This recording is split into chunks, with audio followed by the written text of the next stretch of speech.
If you speak more than one language, you already know the feeling.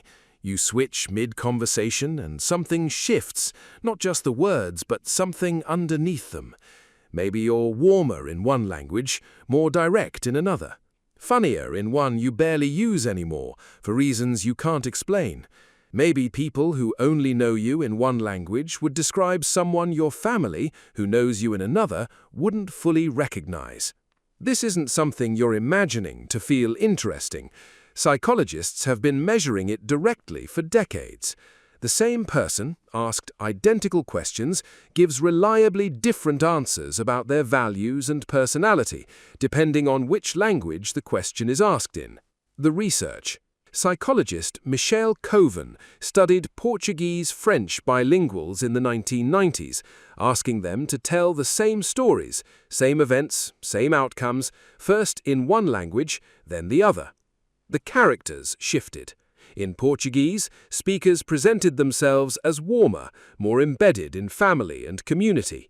In French, more independent, more focused on individual rights. Same person, same story, two different protagonists. Later studies gave bilingual participants personality questionnaires in each of their languages on separate occasions, weeks apart. The results showed measurable differences in extroversion, agreeableness, and conscientiousness, depending on which language the test was in. The same person, measured twice, produced two distinct personality profiles. Why this happens? A language isn't just a dictionary with grammar rules attached. Every language carries encoded assumptions about how the world works, what relationships look like, what politeness requires, what you owe other people. These aren't things you consciously learn, they're baked into the structure itself. Japanese requires you to track the social status of whoever you're addressing in every sentence, choosing between grammatical registers based on whether someone is above, equal to, or below you. You can't opt out of the calculation. English has almost none of this. You say you to your boss, your child, and a stranger on the street, and the word doesn't change. The hierarchy is invisible in the grammar. So that version of you that's more confident in one language, less padded with apologies, it's not a character you invented. It's what happens when the language you switch into doesn't have the architecture for shrinking. It's not just personality, it's moral judgment.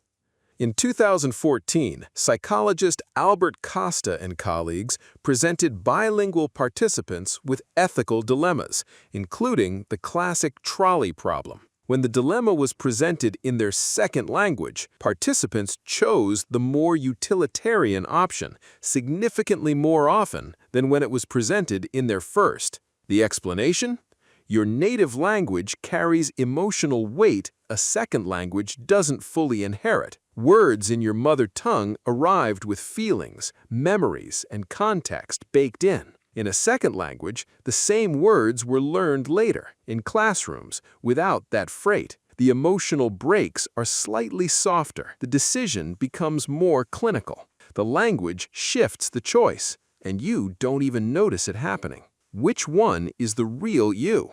The instinct is to feel unsettled by all of this. Researchers who work with bilingual communities push back on the question itself. It assumes identity is singular. One true self that languages either reveal or distort.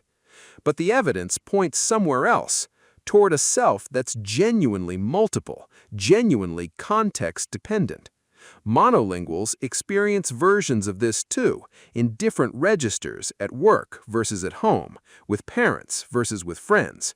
Bilinguals just have a more visible, more structurally distinct switch. Linguists who study code switching, rapidly alternating between languages mid-sentence, describe it not as confusion, but as precision. The speaker reaches for whichever language contains the exact shade of meaning they need, mid-thought, without stopping. The brain of a fluent bilingual doesn't turn one language off when using the other. Both stay active simultaneously. The part worth sitting with, you didn't choose your first language. It arrived before you were old enough to evaluate it, before you had a self to choose with. It shaped what distinctions you learned to notice, what emotional weight words carried, what kind of person you were quietly being trained to become. Linguists call this the Sapir-Whorf hypothesis, the idea that language doesn't just describe the world, it shapes how the world gets thought. The extreme version, that you literally can't think what your language has no word for, has mostly been set aside. But the core of it holds.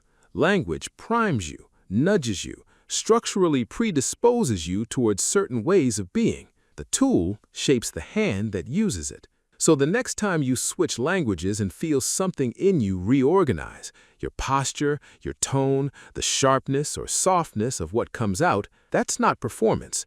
That's you stepping into a version of yourself, a different world built and handed back to you. You're not one person who speaks two languages. In some genuinely measurable way, you're two people sharing a body. The question of which one is really you might just be the wrong question. Both are real. Both are you. You just needed more than one language to find out how many people you actually were.